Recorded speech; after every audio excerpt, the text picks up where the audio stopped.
Hello नमस्कार दोस्तों। स्वागत है आपका लर्न विथ सुजीत में।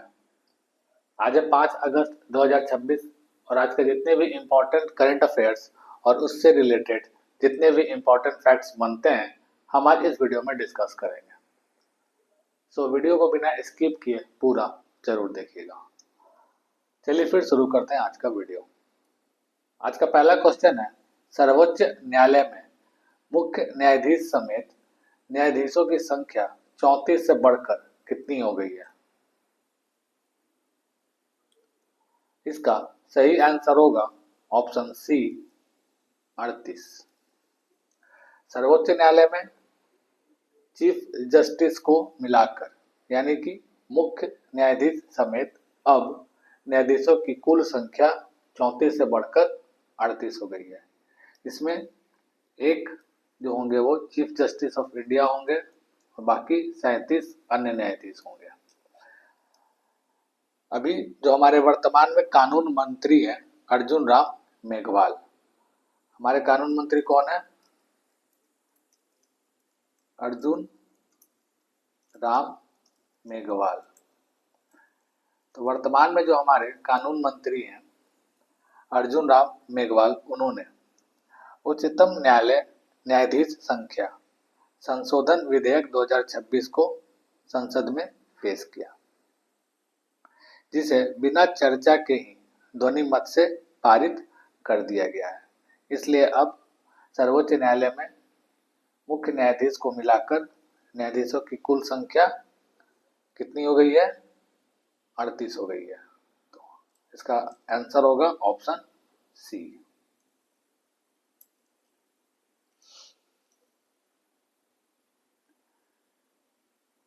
सर्वोच्च न्यायालय से संबंधित कुछ मुख्य अनुच्छेद और उससे जुड़े हुए कुछ इंपॉर्टेंट फैक्ट्स दिए हुए हैं, आइए इसे एक बार देख लेते हैं। तो सर्वोच्च न्यायालय जो है ये संविधान के भाग 5 के अंतर्गत अनुच्छेद 124 से 147 तक वर्णित है। अनुच्छेद 124 क्या कहता है?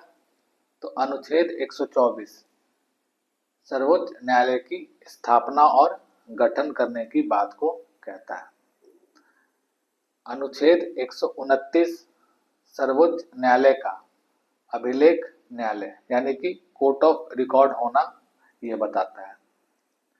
अनुच्छेद 137 सर्वोच्च न्यायालय द्वारा अपने निर्णयों या आदेशों की पुनरावलोकन यानी कि जुडिशियल रिव्यू की जो शक्ति है उसको बताता है। अनुच्छेद 137 जो सर्वोच्च न्यायालय का जो जुडिशियल रिव्यू है इसकी शक्ति को बताता है। अनुच्छेद 143 राष्ट्रपति की सर्वोच्च न्यायालय से परामर्श करने की शक्ति को बतलाता है। अच्छा, सर्वोच्च न्यायालय के जो न्यायाधीश हैं उनका कार्यकाल कितना होता है? तो उनका कार्यकाल 65 वर्ष की आयु तक वो अपने पद पे बने रहते हैं और उनकी नियुक्ति राष्ट्रपति के द्वारा की जाती है। अगला क्वेश्चन है, आदि पेरक्कू उत्सव मुख्य रूप से भारत के किस राज्य में मनाया गया? इसका सही आंसर होगा ऑप्शन डी तमिलनाडु। आदि पेरक्कू उत्सव जो कि मॉनसून उत्सव है, ठीक है ना, ये एक पारंपरिक मॉनसून उत्सव है और इसे मुख्य रूप से तमिलनाडु में मनाया जाता है। अगला क्वेश्चन है, ग्लॉ झील किस राज्य की पहली रामसर साइट बनी है? इसका सही आंसर होगा ऑप्शन बी अरुणाचल प्रदेश। अरुणाचल प्रदेश की ग्लॉ झील अरुणाचल प्रदेश की ग्लॉ झील राज्य की पहली रामसर साइट बनी है।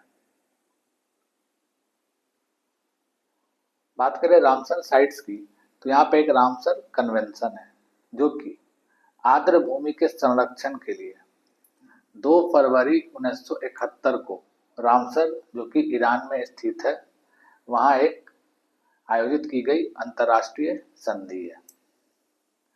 यह संधि 1975 में प्रभावी हुई और भारत इसमें 1 फरवरी 1982 को शामिल हुआ। 2 फरवरी को प्रतिवर्ष विश्व आर्द्रभूमि दिवस मनाया जाता है। वर्तमान में भारत में कुल 101 रामसर स्थल हैं, जिसमें नवीनतम जो है वो अभी अरुणाचल प्रदेश की ग्लॉ झील है। 100वां कौन सा था? तो 100वां रामसर स्थल जयप्रकाश नारायण पक्षी अभ्यारण्य या सुरहा ताल पक्षी अभ्यारण्य है, जो कि बलिया उत्तर प्रदेश में स्थित है। 99 रामसर स्थल जो था वो शेखा झील पक्षी अभ्यारण्य, जो कि अलीगढ़ उत्तर प्रदेश में है। भारत में जो सर्वाधिक रामसर साइट है वो तमिलनाडु में है। सबसे बड़ा रामसर साइट सुंदरबन आर्द्रभूमि, जो कि पश्चिम बंगाल में स्थित है, और सबसे छोटा रेणुका वेटलैंड है, जो कि हिमाचल प्रदेश में स्थित है। अगला क्वेश्चन है, दक्षिण भारत की पहली सेमीकंडक्टर चिप यूनिट का शिलान्यास कहाँ किया गया? इसका सही आंसर होगा ऑप्शन ए विशाखापट्टनम। आंध्र प्रदेश के विशाखापट्टनम में दक्षिण भारत की पहली सेमीकंडक्टर चिप यूनिट का शिलान्यास किया गया है। अगला क्वेश्चन है, ब्रिक्स देशों के राष्ट्रीय सांख्यिकी कार्यालयों के प्रमुखों की 2 दिवसीय बैठक कहाँ आयोजित की गई है? इसका सही आंसर होगा ऑप्शन डी लखनऊ। लखनऊ में ब्रिक्स देशों की राष्ट्रीय सांख्यिकी कार्यालयों के प्रमुखों की बैठक आयोजित की गई है। जैसा कि आपको पता है, ब्रिक्स का जो 18वां शिखर सम्मेलन है, 18वां, जो कि 2026 में आयोजित हो रहा है, ये कहाँ हो रहा है? ये भारत में नई दिल्ली में आयोजित किया जा रहा है। नई दिल्ली में आयोजित किया जा रहा है। अच्छा, ब्रिक्स का अभी नवीनतम सदस्य कौन सा देश है? तो ब्रिक्स का जो अभी नवीनतम सदस्य है वो इंडोनेशिया है। इंडोनेशिया ब्रिक्स का नवीनतम सदस्य देश है। और अभी जो भारत में आयोजित हो रहा है ब्रिक्स का सम्मेलन, 18वां ब्रिक्स का, उसके शेरपा कौन है? तो उसके शेरपा जो हैं वो सुधाकर दलेला। सुधाकर दलेला भारत में इसके शेरपा हैं। अगला क्वेश्चन है, भारतीय नौसेना के उप प्रमुख के रूप में किसे नियुक्त किया गया है? इसका सही आंसर होगा option C A N Pramod. A N Pramod को भारतीय नौसेना के उप प्रमुख के रूप में नियुक्त किया गया है। ठीक है, इन्होंने तरुण सोबती का स्थान लिया। बात करें तेजपाल सिंह की, तो तेजपाल सिंह को भी हाल ही में भारतीय वायुसेना का उप प्रमुख नियुक्त किया गया है। भारतीय इंडियन एयरफोर्स का उप प्रमुख नियुक्त किया गया है तेजपाल सिंह को। ठीक है,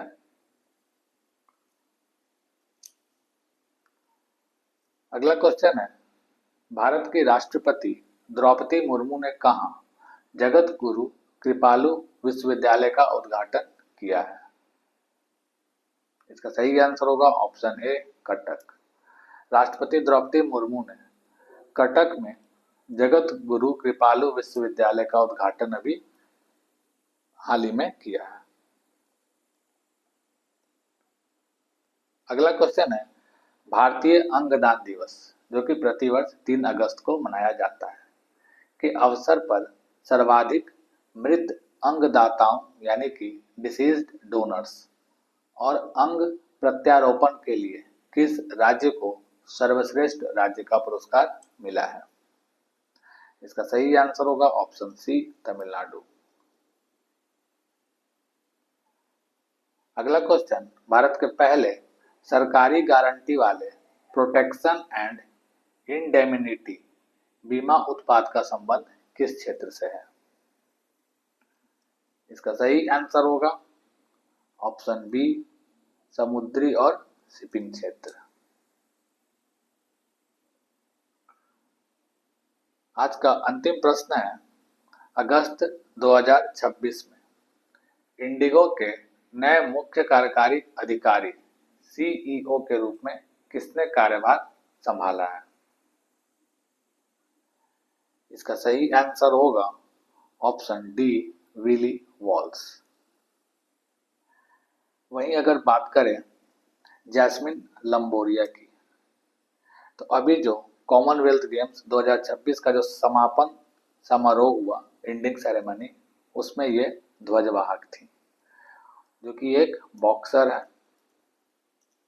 जैस्मिन लंबोरिया एक बॉक्सर है और कॉमनवेल्थ गेम्स के क्लोजिंग सेरेमनी में ये ध्वजवाहक थी। ठीक है, ध्वजवाहक थी। वहीं बात करें विनीत जोशी की, तो विनीत जोशी जो है ये अभी पंचायती राज मंत्रालय के नए सचिव के रूप में नियुक्त हुए हैं। विनीत जोशी पंचायती राज जो मंत्रालय है उसके सचिव के रूप में नियुक्त हुए हैं। तो दोस्तों ये थे 5 अगस्त के कुछ इंपॉर्टेंट करंट अफेयर्स। अब हम 4 अगस्त का जो करंट अफेयर्स है उसका फटाफट रिवीजन कर लेते हैं। पहला क्वेश्चन, भारतीय अंगदान दिवस कब मनाया जाता है? सही आंसर होगा ऑप्शन सी, 3 अगस्त। अगला क्वेश्चन, हाल ही में किस राज्य के पिथौरा पेंटिंग को जीआई टैग मिला है? सही आंसर होगा ऑप्शन डी, गुजरात। अगला क्वेश्चन, कॉमनवेल्थ गेम्स 2026 के समापन समारोह में भारत के ध्वजवाहक कौन थी? सही आंसर होगा ऑप्शन डी, जैस्मिन लंबोरिया। अगला क्वेश्चन, चर्चा में रही समुद्र मंथन योजना का संबंध किस मंत्रालय से है? सही आंसर होगा ऑप्शन बी, पेट्रोलियम और प्राकृतिक गैस मंत्रालय। अगला क्वेश्चन, भारतीय भूवैज्ञानिक सर्वेक्षण के महानिदेशक पद पर नियुक्त होने वाली पहली महिला कौन है? इसका सही आंसर होगा ऑप्शन ए, वर्षा अशोक अगलावे। अगला क्वेश्चन, 22वीं कॉमनवेल्थ टेबल टेनिस चैंपियनशिप 2026 का खिताब किसने जीता? सही आंसर होगा ऑप्शन सी, भारत। पुरुष और महिला दोनों वर्ग में भारत ने यह खिताब जीत लिया है। अगला क्वेश्चन, पश्चिमी ऑस्ट्रेलिया विश्वविद्यालय ने भारत में अपने अंतर्राष्ट्रीय शाखा परिसर स्थापित करने के लिए किन 2 शहरों को चुना है? सही आंसर होगा ऑप्शन सी, मुंबई और चेन्नई। अगला क्वेश्चन, केंद्रीय मंत्रिमंडल ने प्रधानमंत्री सूर्य सरोवर योजना के लिए कितने रुपए के वित्तीय बजट को मंजूरी दी है? सही आंसर होगा ऑप्शन सी, 5070 करोड़ रुपए। अगला क्वेश्चन, फ्रैंको बोरेसी का 66 वर्ष की उम्र में निधन हो गया, उनका संबंध किस खेल से था? सही आंसर होगा ऑप्शन डी, फुटबॉल। अगला क्वेश्चन, चर्चा में रहा पारंपरिक आदिवासी ढीमसा लोक नृत्य का संबंध किस राज्य से है? सही आंसर होगा ऑप्शन डी, आंध्र प्रदेश। तो दोस्तों ये थे आज के करंट अफेयर्स। आई होप आपको वीडियो पसंद आया हो। वीडियो अगर पसंद आता है तो प्लीज इसे लाइक और शेयर जरूर करें, साथ ही साथ चैनल को सब्सक्राइब भी जरूर कर लें। मिलते हैं फिर अगले वीडियो में कुछ और नए और इम्पोर्टेंट करंट अफेयर्स के साथ। तब तक के लिए पढ़ते रहिए और बढ़ते रहिए। धन्यवाद।